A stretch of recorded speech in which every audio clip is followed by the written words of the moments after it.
आज जो कहानी हम सुनने वाले हैं वो किसी भूत प्रेत की नहीं है। नहीं, ये कहानी है एक ऐसी बला की जिसे हम सब ने अपनी जिंदगी में कभी ना कभी कहीं ना कहीं जरूर महसूस किया है, और वो है इंसान का लालच। तो चलिए 1990 के दशक के उस पन्ने को पलटते हैं जिसे शायद जानबूझकर कहीं दबा दिया गया था। एक ऐसी कहानी जो अगर उस वक्त पूरी तरह सामने आती तो कई बड़े जाने पहचाने चेहरों पर सवाल उठ जाते।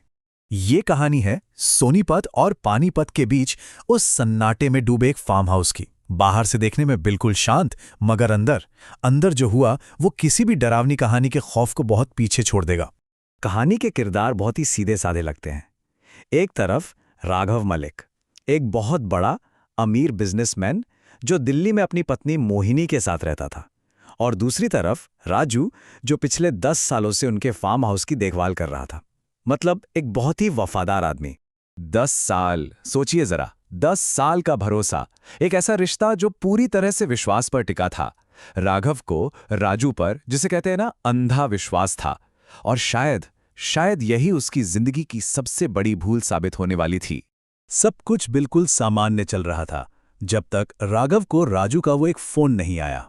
एक ऐसा फोन कॉल जिसने सब कुछ हमेशा हमेशा के लिए बदल कर रख दिया। वैसे कहानी की शुरुआत होती है एक अजीब सी चिट्ठी से। राघव राजू को बताता है कि देखो, बिजली विभाग ने एक नोटिस भेजा है। कह रहे हैं कि फार्म हाउस पर हर रात 9 बजे से 3 बजे तक बिजली नहीं रहेगी। राघव उसे ये भी कहता है कि घबराना मत, और इमरजेंसी लाइट वगैरह के लिए पैसे भेज देता है। लेकिन बस कुछ ही दिन गुजरते हैं और राघव का फोन जब राजू को लगता है तो दूसरी तरफ से जो आवाज आती है उसमें वफादारी नहीं, सिर्फ और सिर्फ खौफ था। राजू की आवाज कांप रही थी और वो बस इतना ही कह पाया, मालिक, क्या आप आज ही आ सकते हैं? मुझे बहुत ज्यादा घबराहट हो रही है। यहाँ कुछ भी ठीक नहीं है। राघव उस वक्त मुंबई में था। उसने अगली फ्लाइट ली, दिल्ली पहुंचा और वहां से सीधा फार्म हाउस के लिए निकल गया।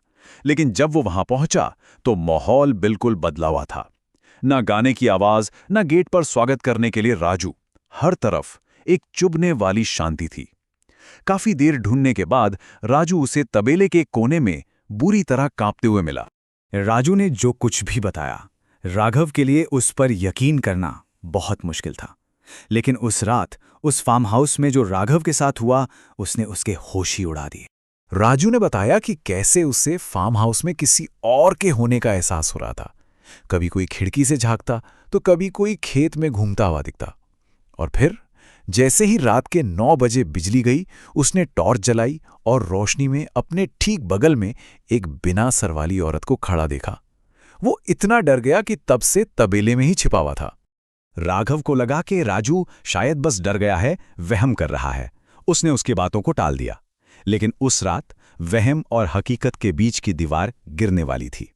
पहले हॉल से किसी के जोर से हंसने की आवाज आई, फिर दूसरे कमरे से कांच टूटने की, और ठीक 9 बजे, जैसा बताया गया था, पूरे फार्म हाउस में अंधेरा छा गया। और जब राघव अपनी आखिरी उम्मीद, अपनी गाड़ी की तरफ भागा, तब उसे एहसास हुआ कि वो फंस चुका है। चाबियां अंदर उसी घर में थीं। तो अब राघव एक चक्रव्यूह में फंस चुका था। बाहर निकलने का रास्ता यानी गाड़ी तो थी, लेकिन उसकी चाबी अंदर उस घर में थी जहां कोई अनजान डरावना साया घूम रहा था। और जब उसने हिम्मत करके अंदर कदम रखा तो सच उसके सामने आ गया। राघव को किचन से कुछ खटपट की आवाज आई। उसे लगा शायद राजू होगा। लेकिन जैसे ही वो पीछे मुड़ा तो उसके सामने जो साया खड़ा था, उसे देखकर राघव की चीख निकल गई और वो वहीं बेहोश हो गया। घंटों बाद जब उसे होश आया तो सुबह हो चुकी थी, लाइट आ चुकी थी, और वो डरावना साया वो कोई और नहीं बल्कि उसका 10 साल पुराना वफादार नौकर राजू था। राघव ने बिना एक पल गवाए राजू की गर्दन पर चाकू रख दिया, और ठीक उसी वक्त राजू का फोन बज उठता है। स्क्रीन पर नाम था मोहिनी मैडम। राघव ने इशारा किया, स्पीकर पर डाल। और जैसे ही फोन उठता है, दूसरी तरफ से उसी की पत्नी मोहिनी की आवाज आती है, और वो पूछती है, मार दिया ना उसे? असल में प्लान ये था कि राघव को इतना डराया जाए कि उसे हार्ट अटैक आ जाए।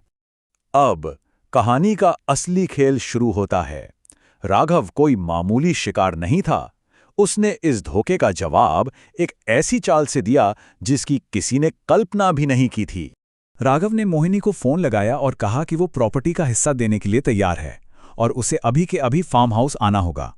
फिर वो राजू की तरफ मुड़ा और बोला, तेरी कोई गलती नहीं है, तू तो बस एक प्यादा है, लेकिन एक बात याद रख, मैं राजा हूं और शतरंज का खेल तब तक चलता है जब तक राजा खड़ा है। जब मोहिनी फार्म हाउस पहुंची तो राघव ने राजू के सामने एक नया और बेहतर प्रस्ताव रखा। उसने कहा, मोहिनी तुझे 5% दे रही थी ना, मैं तुझे 10% दूंगा।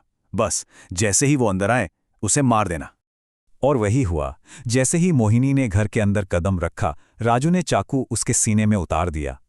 उसे लगा कि उसने अपने भविष्य के लिए एक बेहतर सौदा कर लिया है। तो अब मोहिनी की लाश जमीन पर पड़ी थी और राघव के चेहरे पर एक अजीब सी मुस्कुराहट थी। वो बहुत ही शांत तरीके से राजू की तरफ मुड़ा और बोला, पता है राजू, मैंने तो 1 हफ्ते पहले इस फार्म हाउस की डील पक्की कर दी थी। ये प्रॉपर्टी अब मेरी है ही नहीं, मैं तो बस अपना बचा खुचा सामान लेने आया था। ये सुनते ही राजू के पैरों तले से मानो जमीन ही खिसक गई। इसके बाद राघव अपनी गाड़ी में बैठा और वहां से चला गया। पीछे छूट गया राजू, अपनी वफादारी, अपनी इंसानियत और अपने सपनों की लाश के साथ। कुछ दिनों बाद अखबारों में कहानी का वो वर्जन छपा जो राघव ने लिखा था कि फार्म हाउस में मालकिन और नौकर का एक नाजायज रिश्ता था। किसी बात पर झगड़ा हुआ और नौकर ने मालकिन को मार दिया और फिर ग्लानि में आकर खुद आत्महत्या कर ली। और राघव, वो सबके लिए एक बेचारा दुखी पति बन गया जिसकी दुनिया पल भर में उजड़ गई थी।